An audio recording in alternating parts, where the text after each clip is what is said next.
Salam, hər vaxtınız xeyirli olsun, dəyərli izləyicilər.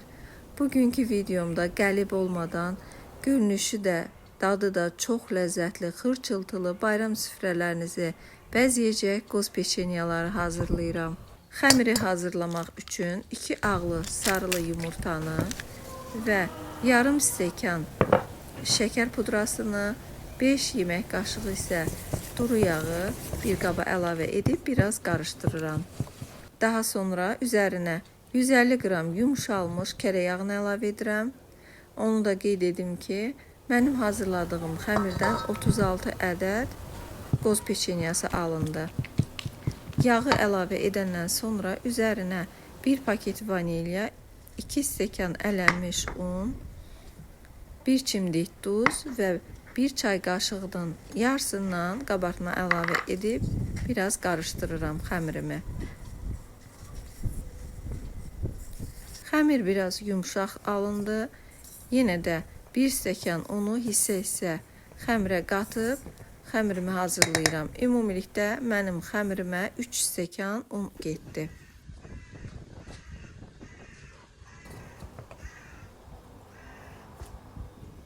Xəmiri çox yoğurmağa da ehtiyac yoxdur. Biraz qarışdıran kimi xəmir alınır. Çox gözəl, yumuşaq, yağlı xəmirdir. Cəmsi 150 qram kərə yağından istifadə etdik. Siz margarin də istifadə edə bilərsiniz. Və mən bunu hissələrə ayırıb indi xırda ölçüdə kəsəcəm. Kəsdiyim xəmirləri indi əlimlə formaya salacağım. Mən bir xəmiri 20 qramla götürürəm. Baxın, tərəzidə də 20 qram hamısını çəkirəm. Siz gözə yarı da hazırlaya bilərsiniz tərəzidə çəkmədən. Və mən istədim ki, peçenyalarımın hamısı eyni ölçüdə olsun.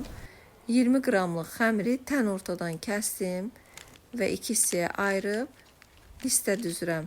Xəmirlərin bir ucunu yavaşca əlimlə bu cürə formaya salıram. Dəyərli izləyicilər, bunu edəndən sonra yarım saat, 20 dəqiqə xəmirləri sərin bir yerdə saxlamağınız məsləhətdir. Xəmirlər özünü tutsun. Daha sonra üzərini bıçaqla və yaxud da mənim etdiyim kimi nazik bir çöplə şəkilləndirə bilərsiniz. Cəmisi 15 dəqiqəyə mən bu xəmirlərin hamısını hazırladım. Çox da gözəl alındı. İndi isə sobamda 180 dərəcədə 20 dəqiqə bişirəcəm.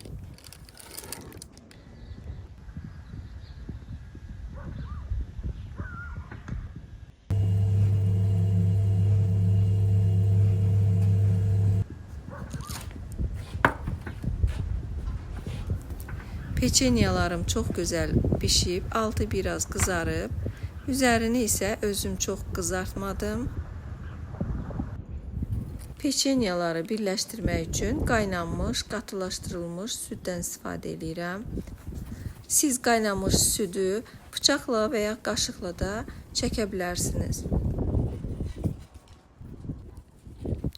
Ərzaqların miqdarını videomuzun açıqlama bölümündə qeyd edəcəm. Dəyərli izləyicilər, bizim reseptimizlə hazırlayın. Əgər peçenya çoxdursa, bunu yarım porsiyada hazırlaya bilərsiniz. Mən ailə üzvlərimizə görə biraz peçenyanı artıq hazırlayıram.